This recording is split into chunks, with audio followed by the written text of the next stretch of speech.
Welcome back to another episode of the Downsizing Roadmap podcast with your hosts, Jody Roscoe and Heather Fisher. We're talking about all things downsizing, from our own experiences with clients to guest experts. Let's make downsizing easier, one conversation at a time. Hi, welcome back to Downsizing Roadmap. I'm Jody Roscoe. I'm Heather Fisher. And today we are going to talk about a 12-month downsizing journey. So a season-by-season guide. And it's the downsizing season, not necessarily the season of the year. Yeah, I think there's some comparisons to actual seasons and how we all typically feel throughout different parts of the year, and especially in areas of the country that have seasons. Yeah, we get the winter blues and the, more energy and doing more in the summer and things like that. So we can compare that, but this journey that we'll talk about today definitely does not need to match the calendar year. It's designed for people who might, not be in that quick time frame. We've already, they've called, our new place is ready, we're, already under contract to buy something, that is a different time frame. This is for somebody who has a little time on their side, but they know they want to downsize at home, maybe thinking of a move in a year or two, and just that path to take it through a full year and accomplish a lot of great things. Yeah, when you're thinking, okay, I know the time is coming, that's when you should start. Yes. Not just putting it off and going, but that's for another day, right? If you start feeling like, okay, this house is too big or this is too much stuff or whatever that feels like, that's when you start. Yes. Honestly, I'm getting ready to move myself in a couple months. We're building, so we've had that longer time frame. And, it's great advice because I've done some stuff, but I'm also like, timeline is creeping up, time to, accelerate all of that. So definitely don't kick that can down the road. Time is on your side. Yeah, and even if you're thinking you're going to make a move, honestly, we moved into a bigger house this last time. But I ran out of time and ended up packing things that I didn't need to bring. And there are probably still, some of them in the house I need to be letting them go now. Or when you move into a new place, honestly, you want different things sometimes. You don't, your identity is changing a little bit and you want that to be a little bit different. So that took more time than I expected it to. So if you have a year, take the year and do it and really spend that time and be thoughtful and purposeful about what you're doing to let go of things. And we'll talk about what that looks like. I think those words are so important, that thoughtful and purposeful. That will bring so much joy to your new space when you have, put that intention into what you're bringing, what you're honoring, what you're decorating with, what you're using. Versus, oh gosh, I'm facing unpacking and there's not enough room. And then when you unpack it, you're like, why'd I even bring this? Like, I don't want this anymore. Yes. Believe me, that has happened. And you're exhausted because you had to do it all quickly. So Yeah. So this isn't a 3-day purge. This is just a gentle, thoughtful way to kind of, move through the process and get where you want to go. And even if you aren't moving, you can do this process and your house will feel lighter, totally different. Yeah. Love it. So don't need to start in January. You don't even have to have a plan to move. You can just start working on less clutter, a more peaceful place, more clarity. So the seasons that we're talking about are based on energy and emotion and not really the calendar, but we can relate them to the calendar to kind of, give you that idea. So just phases. So think of them like an emotional climate, right? Yeah. So spring would be the beginning, the start. That's when you have your energy around it. And honestly, sometimes, I don't know about you, but I let things go for a little bit sometimes, and then I get in this kind of frenzy of like, I got to get that area cleaned up or that part, that I walk by every day and it's irritating me. And that's that energy, and start with that energy and build on it, right? So yeah, it's like that spring cleaning mentality, and the flowers are starting to bloom. All of that is that new energy, and everything, even if it's not a huge, downsizing project like this, just that okay, we hibernated a little too much through the winter, Right. and we, let things go because for me, I feel like I go to bed earlier. Dark outside and you don't feel like it. Don't want to do anything. And so I do get that energy to just tackle something in the spring and get excited. So, yeah. So spring is starting. I'm going to read them real fast and then we'll go through them again. So spring would be starting. Summer would be getting your momentum going because once you've gotten that energy, you're going to get that momentum. Yep. Fall would be more sentimental and kind of reflection on maybe some of the harder things. And then winter is reset, reassess. Once you've kind of gone through everything, decide, do we need to do that process again? Because these processes are honestly never ending. Yeah. Kind of like eating right and exercising. Sorry, folks. It's one delivering of those all the bad news today, Jody. You're never done. But I think it's just like, I think we've talked about this before. We both, when we were little, would let our room get to like a huge mess, and then it would take hours and hours and hours for us to clean it. But we'd get all into it, right? Like you'd get so much into it, you'd rearrange the furniture and do all the things. And so I think if you haven't done this for your house for a really long time, it might be like that. It might feel very overwhelming and so much. But then maintenance on that, would not be that hard if we would have done it when we were we didn't. But honestly, if then you just get in that habit after you've spent a year doing it and you have your 10-minute a day habit or whatever, it won't ever get as bad as it was this first time. Yes. And that's definitely that one in, one out rule. Like this is a commitment. It's if you're really truly going through downsizing and any of the processes that we suggest, once you've done it, don't maintain it. Don't let it get back to a point where it's an overwhelming and daunting task again. Right. And it'll feel good. It'll feel so good that you'll want to maintain it when you do it. So spring starting, summer momentum, fall reflection, and winter reset and reassess. So if you're ready to start, that's spring. It doesn't have to be in the spring, but like emotionally, that's what it is. It's your spring start. And so focus on things that either don't have a lot of pressure, but that give you some energy. Whatever it is that you're feeling like, oh my gosh, I can't wait to tackle that junk drawer's been making me crazy. Or if there's a pile of things in the corner of your house that you've been walking by forever, do that one. Like whatever that feels like it's simple, it's not super emotional stuff, but it's also a quick project to kind of get that ball rolling. Yes. I was just thinking about this weekend. I have like a drawer in the kitchen that has the, it's one of the big wide drawers at the bottom, and it's got the plastic grocery bags and the reusable grocery bags that I take to the store and, other paper ones. Yeah, it's got a couple platters at the bottom of that don't fit anywhere else. And it's got that, but the only thing I use is like 3 of the reusable every week, and it all could go. Yes, the rest of it could go. I think, why do I keep battling? They float over the back of the drawer, shoving them back in cabinet and stuff. And I thought, why do I have so many reusable bags and all of that? I never need them. So good advice. Yes. So do something that's simple and that maybe just bugs you a little bit, to be honest with you, because it'll be actually annoying, because it'll be like, that took me a whole 15 minutes and I've walked by it for so long thinking it's it's a project. Yes. Dun, dun, dun. Yes. And it really won't usually take you that long. Maybe even if it takes you an hour, it's something that's really, makes a difference in your daily stress. Because remember, stuff can really give you stress just having it be around you, and it's like a visual kind of stressful thing that if you clean it up, you just feel more calm, and you don't even know that's happening. The more you surround yourself with the stuff, you don't really realize how much that's happening to you, how much stress that's causing you just to have it around you. Yeah. Even if you're not doing anything with it.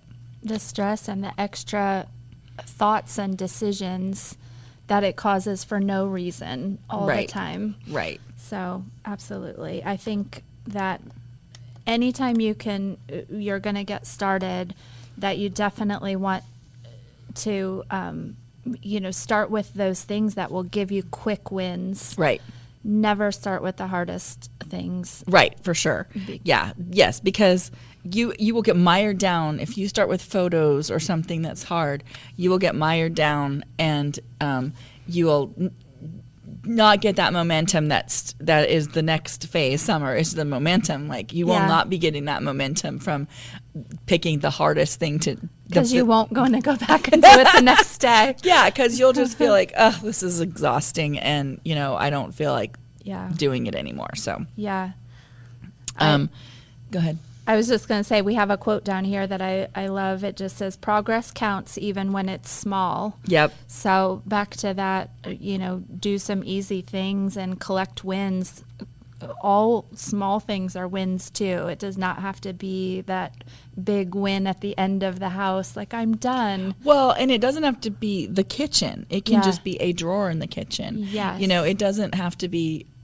So don't think, if you're feeling overwhelmed, that means you haven't gone small enough. Right. Right? It could just be the bottom of your coat closet, like that the shoes and like whatever, and it doesn't even have to be the whole thing. You can do a little bit every day to get yourself to feeling good about that and motivated, and just pick something small. Yeah. Or just tell yourself 10 minutes. And if I've done the 10 minutes, I've won today. And Absolutely. whatever that took, like whatever you got accomplished in the 10 minutes, might not seem like much, but that's okay, because you're going to do it every day and it'll get done. Absolutely.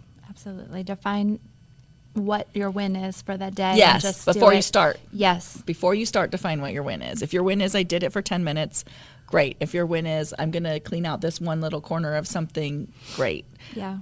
But then know that you have, if you want to keep going, great. But if not, you've won for that day. Yeah. And it's really more about creating a habit of doing this, because as we said, it's kind of lifelong. And so it's really more about creating a habit of cleaning out things as you go along. Absolutely. And that's easy to mimic rather than the big projects. Yeah. And a mindset of when you look at things, I think we live in our house and we just stop looking. We just stop looking at everything. Yeah. When I was at a house with a guy, he was a bachelor, and he was showing me around his house to sell it. And it had been his aunt's house, and it was all full of like frilly like wallpaper and like frilly curtains. And he had just moved in and then not really done anything with it. And so when I came to show, look at it to get it sold, he was looking at it through my eyes instead of through his own, which he had not looked at it in a long time.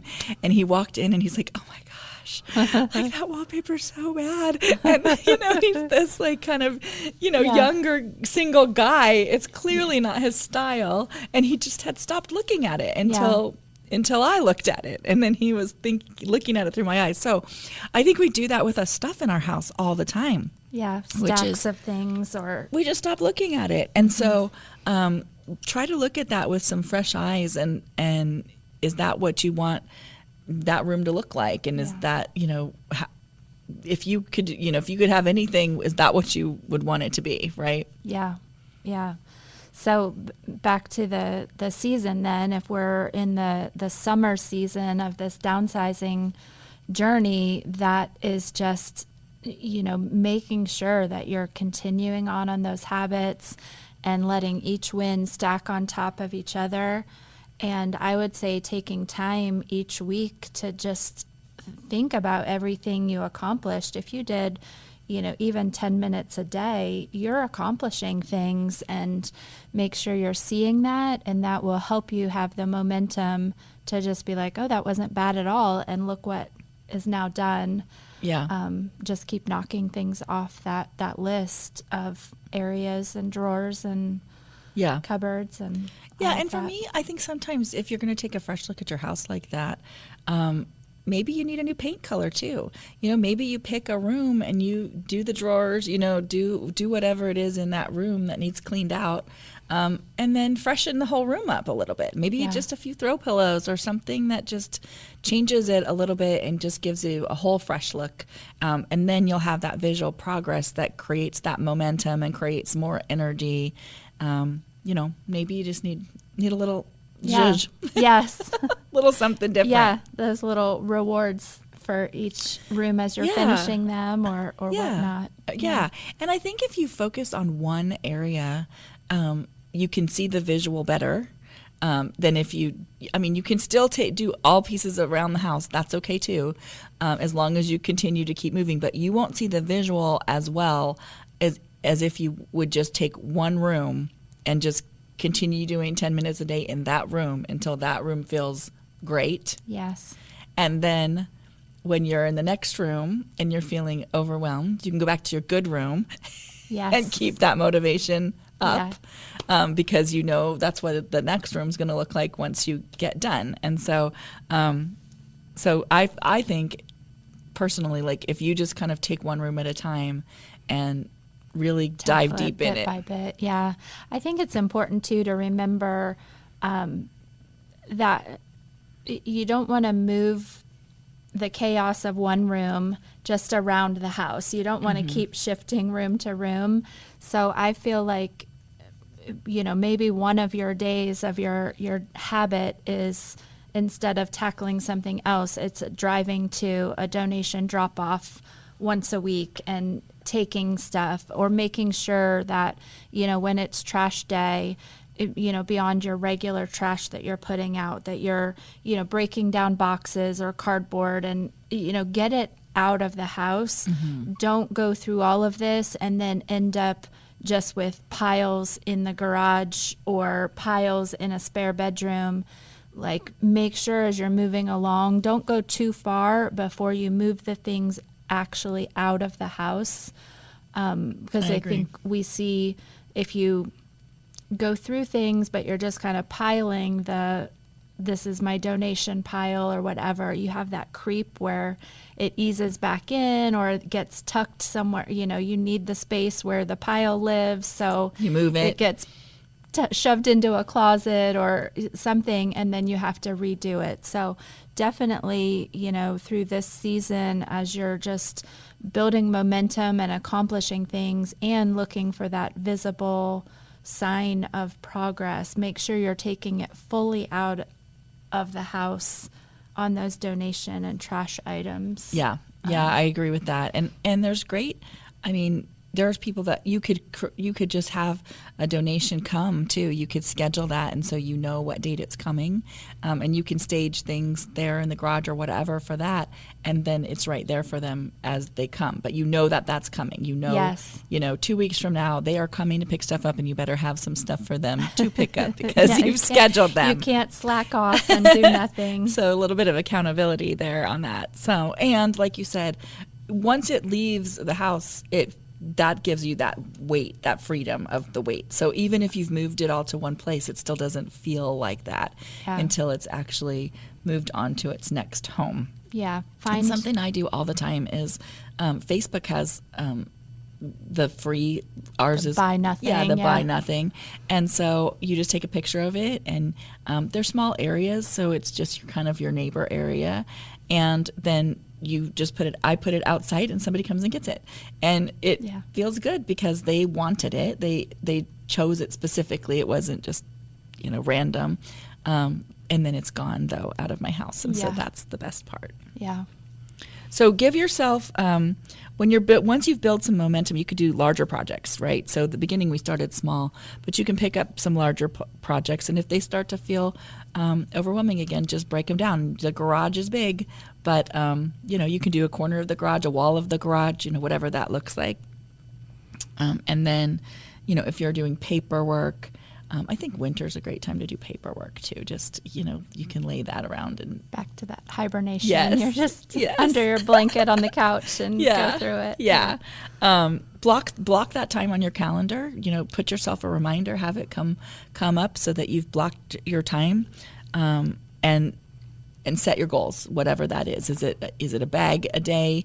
Is it 100 items? Heather's 100 items. Well, we had decided we were cleaning out the attic of our house, and my husband's a planner, very, likes to know what's coming. So he had put the time block on the calendar for the attic, weeks before we had decided we had a free weekend to do it. And I, saw something I don't even remember now what it was, but something we could go do that was much more much more exciting than cleaning the attic. Fun sounding than the attic. And I said, how about we go do, whatever this weekend on Saturday? He's like, that's the day we're cleaning the attic. And he held me to it, but it's done now and the attic's empty, and it felt so good. And, it obviously was not a conflict, was something we couldn't miss. And but it held us accountable to that, whereas prior to that we had been procrastinating it for a while. We need to do the attic. Yeah, those sentences don't work very well. Right. You need to say,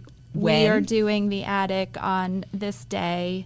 Yep. And, have it in whatever form your calendar is, and, decide the other stuff around it. Say, and then we're going out for pizza or whatever. Like, have the whole thing so that your day is easy, you can accomplish it, and you don't have conflicts. So, yeah, maybe you need to, junk guy to come in and pick up that day if there's. I know your stuff in your attic had been in your attic a long time. Yeah, we had the junk guy scheduled for the Monday morning after that weekend, and we knew we need to get it all down, go through it, keep what we're keeping, and have him take the rest. And then it was done, and it's such a weight off our minds, where we had been living with just that. Oh, we're gonna need to clean out the attic, and that just feels, it was still a project, but it wasn't the end of the world, and it's done. And it's so much, now that it's done, you don't have that feeling of the exhaustion that you're anticipating. Well, right. And it was a project. Yeah. But it took you a day, not even a full day, probably. Right. And it seemed like it was going to be so major, right? You're like, oh, we have to clean out the attic. Yeah. And would it take you 5 or 6 hours? Yeah. And I'm not saying that's not a decent chunk of time, but in the weight of it, thinking over and over, I have to get the attic, and it just seems like a big deal. Yeah. I think that's well worth having that freedom of mind. Yes, but it happened because we intentionally put it on the calendar and looked when we would have that free day or weekend, and scheduled the junk guys so that we knew, we could just pile it up, and he was coming, and definitely do all those things, make a plan around it. So much smarter than me, because I forgot I even had things in the attic when I was moving, and had to move them out of the attic while the movers were still in my house. So fail on a massive scale. Your story is probably why, it was on my mind. So I'm like, I don't want to do that. No, it was the massive failure, but it's fine. It all worked out. But yes. Not as yours was much more purposeful, and I think that's that's what we're talking about here. Is if you're going to take a year, have it be very purposeful. Yeah. And spend that time and decide genuinely, like, do I use this? Do I not use this? Is this who I am anymore? Yeah. Always good when you have a little more time to make those choices and not do it all at once. Yeah. So the next phase that we would move into, we'll call it fall here, but again, it's just following that 12-month. And this is the season of sentimental stuff. Yeah. Which I think calling it fall is so appropriate, because that seems to be when you're gearing up for the holidays and you're pulling out all your family traditions. Yeah. And, all through that season, you're seeing people more in that celebratory tradition and heirlooms, and family's so important in that season. But in the downsizing seasons, getting to fall means you've worked your way through half a year of just the things that aren't that important, but just we've accumulated too much. Back to that 80-20, the 80%. Yeah. The 80%. Yeah. And so now hopefully at this, halfway point of the year, moving into this next phase, you're feeling lighter already. Yeah, you should have a big visual difference in your house. You should have a big visual difference. You've celebrated wins. You've gotten rid of a lot of things that are easy to donate, which are, housewares and, all of those type of things, garden tools and all of that. And now, if you were to make a downsizing move, on those categories, you could probably pretty easily move. Yeah. But you may have a lot of the sentimental stuff, the heirlooms, the photos. Yeah. The decorations and things, and you really want to tackle those before you make a move and not take too much, because those are typical storage items. Yeah. So you want to wait. So now we're talking about stuff that's just harder emotionally, and those kind of things are pictures or keepsakes or things your parents gave you or somebody else gave you. Memorabilia of your own, those kind of things. And some people are like, yeah, I'm good. And sometimes time just handles that. Like, I pulled out a box that was my high school box not too long ago. And at the time when I put it all in that box, it ended up being like a time capsule. I mean, when I put it in the box, I didn't realize it was going to stay in that box for so long. But I didn't really need it. I didn't have a lot of emotional and problem with any of it when I finally opened that box, because it had been such a long time. And it was like, my dead corsages from prom and things like that. And so it was very easy to let that go and just kind of have some happy memories around, what that looked like. And in that whole bin, I think I only kept like two things. One of them was the Rolling Stones t-shirt that I had gone to my first concert with my dad, and my daughter was like dying to have that t-shirt because it's truly vintage one. And so that was fun. She wears it all the time, and it makes me smile to see her wearing it. And the rest of it could just easily go. So sometimes time can help you with that emotional stuff. And it isn't as emotional as you think it's going to be when you open it up. Yeah. But sometimes not. Sometimes it is really emotional when you are dealing with it. Yeah. And so give yourself time to tell the stories, and find somebody to do that with you that you can tell the stories to, especially if you're, doing pictures and or things that are really personalized to you. And give yourself space to have that that constraint of an area. You said you had my high school box. Yeah. And so if you don't have to get rid of everything, but it's the 80-20 rule. If you have all of these boxes of things, if you pick that bin beforehand, what makes it in and what doesn't, and you're really making choices and honoring what you put in there. And, most anywhere you go, there's room for, that one box, one bin, whatever, that's just the stuff you want to keep to revisit later for no useful reason other than just your memories. Yeah. And to keep the memories, you don't necessarily have to keep the stuff. You can take a picture of that to remind yourself, depending on what it is and if you really need the thing. You can write the story, you can video the story. There's all kinds of ways to keep the story, because it's not the stuff that's important, it's the story. So remember to do that. You can digitize your photos so you don't have so many of them, and all of that. So I think, too, that it's really important to just think about what part of your legacy is it that you're trying to keep when you're going through some of these things, or somebody else's legacy. If you have all of your mom's stuff because she couldn't make the decisions and she's gone, and you couldn't make the decisions when you were sad, and now you still have it still in your house, or all of your kids' stuff because you kept it because you couldn't let it go. Yeah. I mean, there's a lot of times when it's not even our own stuff that we're going through, and so what is it that's really important about that person that you want to remember? And in the end, what's really important about you that you want to keep and remember? So very mindset driven, this section. Very thoughtfully mindset driven about purpose of remembering people or yourself. Yeah. When I moved the last time, my kids are older and out of the house, and I kept just one bin for each of them of various stuff. And so I feel like I'm not sure if I curated what they would have kept. I mean, they took some things they wanted from before we moved, but, I kept stuff from their childhood that meant stuff to me. And someday I hope it's fun for them to just look and see what's in there. But I feel like it's, such a small curated amount. If they want that one bin, sure, take it. If they don't, I'll store it until I'm gone and don't care anymore. And it's not, it's not an overwhelming amount, but it's fun to try to look back and see what you picked to remember somebody by, and remember their childhood. And that it goes right into the fourth winter, which is reflection. Yeah. And so sometimes we get tired and we feel decision fatigue around the things that we're doing, and sometimes, and that's why this is a process for a long time.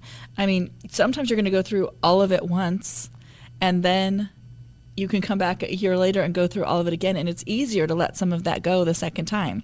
The first time you've let so much go that you just feel like you can't let anything else go, whether it's important or not. It's that's an actual thing. Decision fatigue is an actual thing. So reviewing your process, deciding, is this really the essence of this person, or is this really, what I want to keep to remind people of me, or use this thing all the time and I need to keep it, just kind of reviewing that. It's a good time to revisit the maybe box. If you've listened to other episodes and through this you had a maybe box, like what's that date on it? Does that need to move out?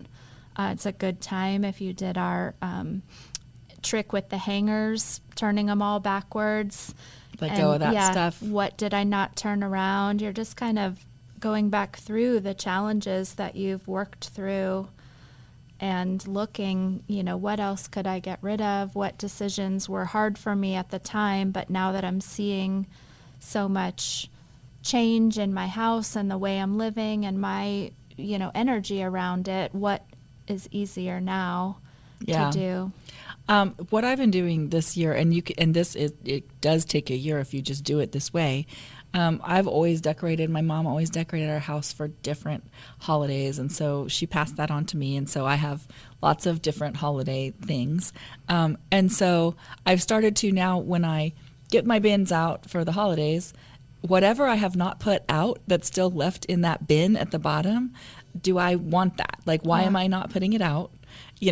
Am I keeping that because somebody gave it to me and I don't like it and it just sits in that bin year after year? Let it go. It's okay. They gave you something else that you do like. You don't have to keep that one thing. Remember, guilt's not a gift. Yeah. And so that's an easy way to me. It's like, okay, that's what's left over. So I'm not putting it out. Is there some reason that I need to keep it? Yeah. I think that one thing to reassess and revisit as well at this point that you've spent all this time working through, hopefully you started with being a little bit dreamy as to why you were thinking about downsizing, even why it was on your radar, and thought about it before you got started. But now I think is a great time to reassess what you wrote down about that dream or what your next 5 to 10 years looks like, and ask questions like, has that timeline changed? Is it now something I want to do sooner? Is it something where now, because I've handled this, and this, that the house will work for me a little longer?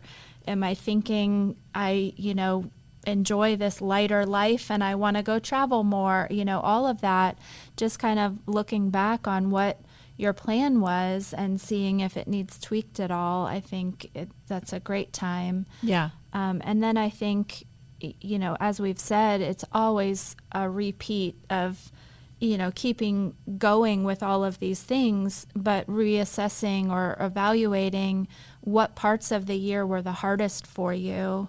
Where did you stumble? Where did you maybe, lose your energy or motivation?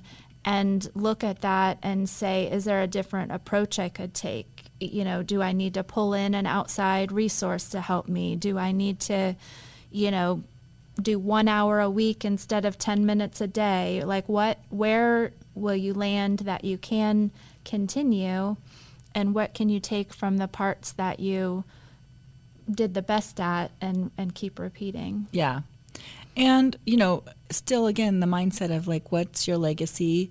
What kind of things define you? What do you want to keep around those things? What do you want to keep of others? Of their legacy, and kind of just really think about what that future is going to look like, and how are you going to use those things, or what? And I mean, I think as you're going along, you'll see remnants of somebody you aren't anymore.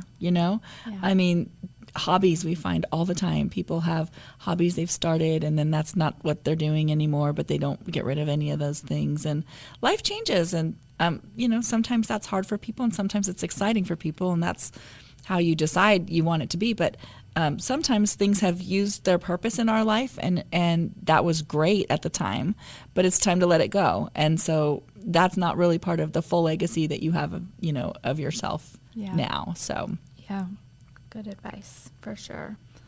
So at this point, you're definitely looking at how far you've come. Yep. What's next?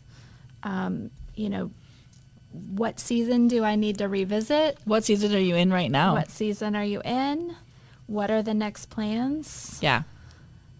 And I think too, different parts of the downsizing can be in different levels of your mindset around them, or, okay, all of these rooms in the house, I've done a really great job, but this one, or my kids' room that they've moved out, and I'm, struggling with that more emotionally than other rooms or things, you might need to just revisit some spots. Yeah. And be on a different page on different areas. Yeah.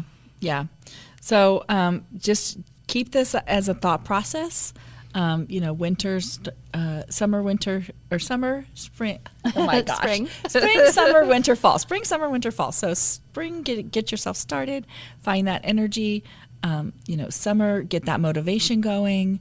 Fall, reflection and sentimental items. Yep. And then winter, kind of figuring out how you're going to reset, and what your life is going to look like. Go back to that beginning. It's a circle. Yeah. And then get motivated for whatever that is that you've decided on, and find that energy to continue to move forward towards that goal. Yeah. Awesome. I think this could really move people forward and avoid those last minute, time crunch decisions. Yeah. If they jump in and get started on this. So I agree. If you need any resources, our website, www.downsizingroadmap.com.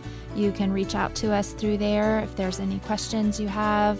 If you need downloads from our episode, you can find those there. And we look forward to next episode. We will see you then. See you next time. Thanks for joining us on the Downsizing Roadmap podcast. If you found this episode helpful, be sure to subscribe, leave us a review, and share it with someone who might need a little downsizing inspiration. Have questions or ideas for future episodes? Visit us on our website, www.downsizingroadmap.com. Until next time, let's keep simplifying and moving forward.